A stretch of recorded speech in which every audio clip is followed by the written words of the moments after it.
নূর ভাই যে কথাটাই বলছিলেন যে এই যে বিভিন্ন অরাজকতা বিশৃঙ্খলা বা এক ধরনের অস্থিরতা বিশেষ করে রাজধানী কেন্দ্রিক চলছে এর পেছনে কোনো তৃতীয় কোনো পক্ষকে আপনারা বিএনপি দেখছে কিনা? ধন্যবাদ, আপনি সুন্দর প্রশ্ন করেছেন। নুরু যেটা বলেছে নুরুর সাথে আমি একমত। এবং আজকে যে পরিস্থিতিগুলি সৃষ্টি হচ্ছে আমি একটি একটি করে পয়েন্ট আপনাকে বলি। ছাত্ররা, নুরু যে কথা বলেছে, ছাত্ররা দেখা যাচ্ছে যে স্কুলের ছাত্ররা বিভিন্ন জায়গায় আজকে সিটি কলেজে হয়েছে 3 জনের সাথে গণ্ডগোল, সেই জায়গায় সামগ্রিক সিটি কলেজে ঢাকা কলেজে এরকম কী অবস্থা হইলো, এরকম কি করেছে যেটার জন্য বিরাট কিয়ামত হয়ে যাবে। পুলিশ পারবে না, সেনাবাহিনী, ফের সেনাবাহিনীর উপর হামলা বিভিন্ন জায়গায় হয়েছে, গোপালগঞ্জে হয়েছে, চট্টগ্রামে হয়েছে। এটা পরিকল্পিতভাবে পার্শ্ববর্তী দেশ আমাদেরকে এই জিনিসটা একটা তৃতীয় পক্ষের অস্থিতিশীল পরিস্থিতি। কারণ নিশ্চয়ই আপনারা শুনেছেন যে 5 তারিখে ওবায়দুল কাদের সাহেবরা তারা বলেছিল যে আওয়ামী লীগ ক্ষমতা থাকে 5 লাখ লোক মারা যাবে দেশে, 5টি লোক ওখানে মারা যায়নি। তো এখন তারা দেখলো যে আমরা যেটা বললাম কাজে এবং কাজে মিল হচ্ছে না তো, এবং সেই জন্য নতুন করে তারা তৃতীয় পক্ষ দেশকে একটা অস্থিতিশীল পরিস্থিতি এবং অন্তর্বর্তী সরকারকে, এই যে বর্তমান সরকার, এই সরকারকে তারা ব্যর্থ করার জন্য তারা যা যা করার, তাদের ফান্ডিং বিরাট। জেলখানা থেকে আপনাকে বলি, আমি এই আপনাদের মাধ্যমে জেলখানা থেকে, জেলখানায় বড় বড় নেতারা আছে, তাদেরকে কি দরকার একসাথে রাখানো? কই আমরা যারা ছিলাম আমাদের তো রাখি নাই। আমাদেরকে আমি রমজান মাসে ইফতারি করবো, সেই সময় আমাকে নিয়ে যাওয়া হয়েছে হাই সিকিউরিটি ছেলে। তা আমরা ছাত্রাদি করেছি, এরশাদ বিরুদ্ধে আন্দোলন সংগ্রাম করেছি, 90-এর স্বৈরাচার বিরুদ্ধে আন্দোলন করেছি, তখনও তো আমাদের এত কষ্ট দেওয়া হয়নি। ইফতারি করবো, ওঠেন আপনি চালান, নিয়ে গেছে গাইছে। এই যে নুরুর উপরে কি চর্চা চলছে, কি না চর্চা হচ্ছে তার উপরে নির্যাতন, আমাদের নিয়ে গেছে কাশিমপুর। আমাদের বারবার জেলখানা থেকে বের হবো, একটা করে মামলা 3বার। আমার পরিবার পরিজন সব ছেলে সন্তান না যারা, এই যে তাদেরকে একসাথে রাখতে হবে কেন? তারা ওইখান থেকে পয়সা ভারতে শেখ হাসিনার সাথে কথা বলে। হয়তো আমি এই কথাগুলি বলতেছি, হয়তো আমার অনেক দামি সভ্য ড্যাম কেয়ার কার্ড এই কারণেই যে আজকে দেশটাকে সেভ করতে হবে, বাঁচাতে হবে। আজকে দেশের নেক্সট জেনারেশন যারা আছে, আজকে দেশ কী অবস্থায় চলে গেছে, একটা সুন্দর এত লোকে 22 থেকে 25 দিন আন্দোলনে এত ছাত্র জনতা, এত লোক মারা গেল, 15 থেকে 2000 লোক মারা গিয়েছে। সব শ্রেণী, ছাত্র জনতা, রিক্সা চালক থেকে ভ্যান চালক, সবাই মারা গিয়েছে কিনা। তো আমরা দেখেছি এত কিছু করবে, সংস্কার তো অবশ্যই হবে। সংস্কারের পক্ষ তো আমরা, সংস্কারের কথা তো আজকে আসছে। এই সংস্কার তো আমাদের নেতা ভারপ্রাপ্ত চেয়ারম্যান তারেক রহমান 13ই জুলাই 2023 সালে ঘোষণা দিয়েছেন যে সংস্কার দরকার। সংস্কার অবশ্যই, অলরেডি আমাদের 31 দফা আমাদের ঘোষণা আগিয়ে দেওয়া হয়েছে, এবং সেই জন্য অলরেডি আমাদের মাটি কলম নেতাকর্মীরা এবং আমাদের, শুধু আমাদের একা না, সমস্ত দল মিলে এই 31 দফাগুলো আমরা দিয়েছি। এবং সেটা সংস্কার তো মাসবি। এবং আওয়ামী লীগ কি মনে করে, আওয়ামী লীগ যে গণহত্যা করেছে, গণহত্যার বিচার তো অবশ্যই হবে। সেই জন্য ট্রাইব্যুনাল করা হয়েছে। আমাদের এই সরকারের পদা ইন্টারন্যাশনাল কোর্টে তাদের সাথে কথা বলেছে, অবশ্যই হবে। কিন্তু পাশাপাশি আপনার নির্বাচন তো একটা দরকার হবে, দিতেই হবে। কারণ আমি পূর্বেই বলেছি, মানুষের 17 বছর আন্দোলন সংগ্রাম করেছে একটি নির্বাচন। যে ছেলেটা ধরেন 7-8 বছর তার বয়স ছিল, এই ছেলেটা আজও পর্যন্ত ভোট দিতে পারেনি। তার যে আকাঙ্ক্ষা, এই জেনারেশন, এই যে ছাত্র রাজনীতি, আজকে একটা জিনিস লক্ষ্য করবেন যে ছাত্র রাজনীতির প্রতি কেন আজকাল নেক্সট জেনারেশন যারা দাঁড়িয়েছে তারা কেন তারা কেন ইচ্ছা করে পোষণ করে না? কারণ তারা সব চলে যাচ্ছে বাইরে, কেরালা বলেন, আমেরিকা বলেন। কারণ এই মেধারা যদি দেশ থেকে চলে যায়, দেশটা তো মেধা শূন্য হয়ে যাবে। এদিকে তো আমাদের খেয়াল রাখতে হবে।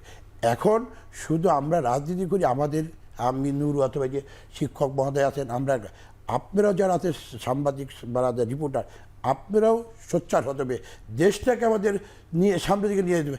একটি নির্বাচন কমিশন আসছে, আমি যতটুকু জানি, আমার জানা মতে নির্বাচন কমিশনে তারা সবাই ভালো, আমি যতটুকু জানি। আমি তাই সামগ্রিকভাবে এখানে যে আপনার যে সচিব সাহেব আসছেন, উনিও ভালো অফিসে ভালো শেষ করে দিই। তারপর যে সেনাবাহিনীর যে কর্মকর্তারা আছে, সে আমি যতটুকু জানি বাংলাদেশ সেনাবাহিনীতে একজন চৌখোশ কর্মকর্তা, তার প্রতি একটা বিশাল বৈষম্য করেছিলেন। বৈষম্য করেছে বিধায় তাকে এখানে তাকে ফোর্থ রিটায়ারমেন্ট পাঠিয়ে তাকে পাকিস্তানে পাঠিয়ে দেওয়া হয়েছিল। তারপরে তাকে মূল্যায়ন করা হয়েছে এবং সে সব ভালো অফিসার। আমার জানা আমাদের যেহেতু তাকে আমি চিনি পূর্বে থেকে, তারা বলেছে ভালো নির্বাচন তারা এই উপহার জন্য বলা দিবে। তো ভালো কাজ করবে এই নির্বাচন কমিশন। আমি মনে করি আমরা যে বক্তব্য বলেছি বিভিন্ন একটা ভালো একটা নির্বাচন কমিশন, একটি ভোটার লিস্ট করতে হবে, পাশাপাশি সংস্কার তো থাকবেই, সমস্তই থাকবে, সব বিষয়ে সংস্কার হবে। কিন্তু আপনি যদি ভোট না দেন, ইলেকশন না হয়, তাইলে এই যে আপনি কার্যকলাপ মানে সে ভোট হওয়ার জন্য তো কমিশন গঠন করা হয়েছে।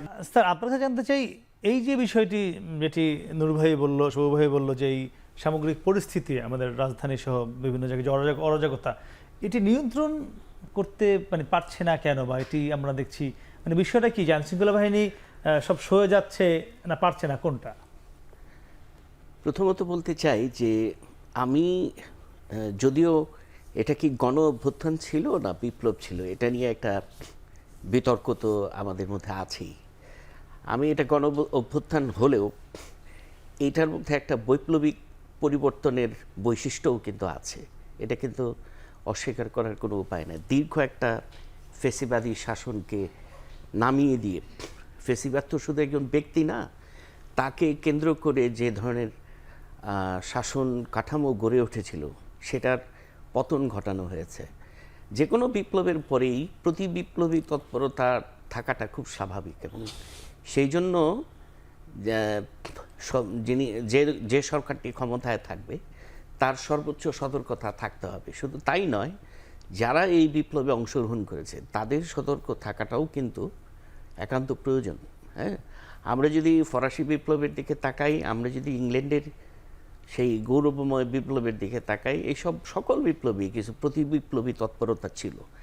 আর ভারত প্রসঙ্গে যেটা বলা হয়েছে, যথার্থই আমি মনে করি যে এই প্রসঙ্গটি আমাদের খুব সিরিয়াসলি ভাবা দরকার। কারণ হলো যে আপনি নিশ্চয়ই জানেন যে এই যে দীর্ঘ সময়ে 2013 থেকে 24 প্রায় প্রত্যেকটা নির্বাচনকেই বৈধতা দেওয়ার ক্ষেত্রে ভারত সবসময় অগ্রণী ভূমিকা পালন করেছে।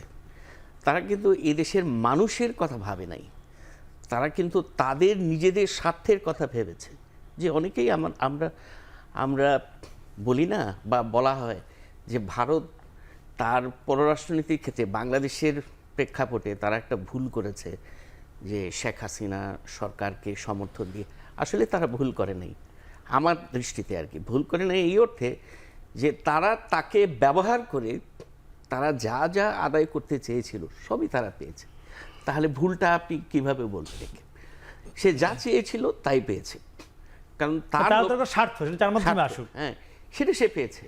সুতরাং এখন নতুন পরিস্থিতিতে সে নতুনভাবে ভাববে। তো যাই হোক, যেটা হলো যে হ্যাঁ, আপনার এই যে কাউন্টার রেভলিউশনের যে ঝুঁকি, এই ঝুঁকিতে যে ভারতের ইন্ধন থাকবে না নাই সেটা তো আমরা বলতে পারবো না। আমাদের কাছে সুনিশ্চিত কোনো প্রমাণ নাই যে তারা কোনো দিচ্ছে। আপনি নিশ্চয়ই লক্ষ্য করেছেন যে মার্কিন যুক্তরাষ্ট্রে যে মহিলাটি রিপাবলিকানদের কমলা পক্ষ থেকে, না যিনি স্বরাষ্ট্র বিভাগে যিনি দায়িত্বপ্রাপ্ত হয়েছেন, তিনি কিন্তু বাংলাদেশের বিরুদ্ধে সরাসরি বক্তব্য রেখেছেন। সেটা তো মিডিয়াতে এসছে এবং আমরা সবাই জানি। আরেকটা জিনিস আমাদের ফ্যাক্ট আমাদের মনে রাখা দরকার, এই যে ইসকন নামে যে সংগঠনটি বাংলাদেশে কাজ করছে, এই সংগঠনটির কিন্তু একটা ইন্টারন্যাশনাল স্পন্সর আছে, আমাদের মনে রাখতে হবে, বিশ্ব হিন্দু পরিষদ, যেটাকে আমরা ভিএইচপি নামে আখ্যায়িত করি। হ্যাঁ, এরা কিন্তু এই সংগঠনটিকে স্পন্সর করে থাকে।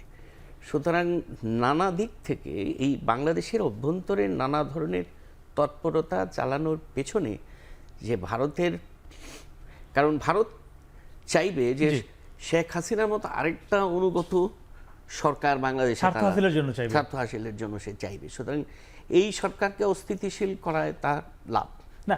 এখানে আপনার স্যার প্রশ্ন, এই যে অস্থিতিশীল চেষ্টা করা হচ্ছে, হয়তো ছোটখাটোভাবে সফলতা আসছেও, কিন্তু চূড়ান্ত অস্থিতিশীল যদি করার কেউ চেষ্টা করে, এই যে ছাত্র জনতা, বৈষম্য বিরোধী ছাত্র আন্দোলন, আপনাদেরই ছোট ভাই বন্ধু আমরা দেখেছি মাঠে, তারা কি মাঠে আছে এখনো প্রস্তুত, না কি মনে হয়, নাকি এ ধরনের কোনো সফলতার দিকে চলে যেতে পারে প্রতি বিপ্লব?